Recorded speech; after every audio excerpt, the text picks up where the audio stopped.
My wife faked her own death in a kayaking accident to run away with her secret girlfriend. For 6 months, I was a grieving widower, raising our 2 kids alone. Yesterday, I got a call from a bail bondsman. She's in jail 2,000 miles away under her real name, and I'm listed as her emergency contact. 6 months ago, my wife, Elena, went on a solo weekend kayaking trip on Lake Superior. A storm blew in. They found her empty kayak and life jacket washed ashore. After a massive, heart-wrenching search, she was declared dead. I was destroyed. Our kids, 8 and 5, were shattered. We held a funeral with an empty casket. I sold her car, packed away her clothes, and tried to learn how to be a single dad through the fog of grief. The call last week was from a gruff man in Arizona. This is Mike's bail bonds. You're listed as the emergency contact for a Jessica Morrow. She's been arrested for identity theft and fraud. You gonna post her $50,000 bond or not? I told him he had the wrong number. He insisted. Jessica Morrow, DOB 05/14/1987. Emergency contact Daniel Riggs. That's you, right? My blood turned to ice. Elena's birthday. My name. I hung up and stared at my dead wife's photograph. Jessica Morrow. A name I'd never heard. I called the county jail in Arizona directly. They confirmed an inmate named Jessica Morrow, who matched Elena's description, was being held. I was listed as her husband. My social security number was on her intake form. I got on a plane. In a cold, sterile visitation room, I saw her. My dead wife. She was thinner, with dyed black hair. But it was her. She wouldn't look at me at first. It was supposed to be clean,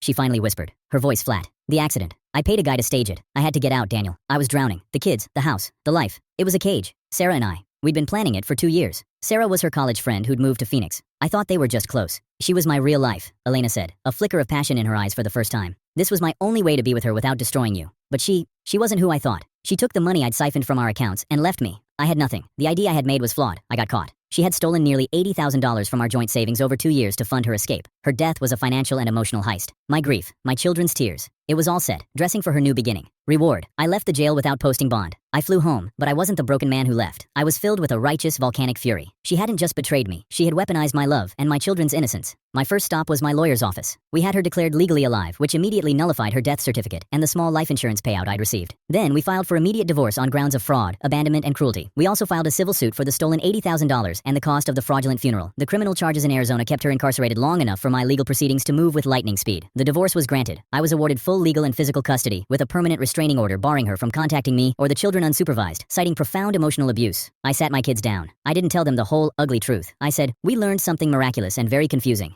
Mommy didn't die, but she was very sick in her mind, and she made choices that mean she can't be our mommy anymore. She has to get help far away. It was the kindest version of a nuclear truth. The money from the civil judgment is in a trust for them. The grieving widower community that supported me has become my real chosen family. Elena, or Jessica, took a plea deal in Arizona. She's serving a 3-year sentence. When she gets out, she'll be a legal stranger to us, buried under debt and a criminal record. My life now is nothing like the one she tried to escape. It's louder, messier, and more honest. My kids are healing. We have a dog. I wake up every morning knowing that the woman I loved was a ghost, a character played by someone else. But I am real. My love for my children is real. And the peace in our home, built on the rubble of her spectacular lie, is the most real thing I've ever known. I didn't just survive a loss. I solved a mystery and freed myself from a prison I didn't even know I was in.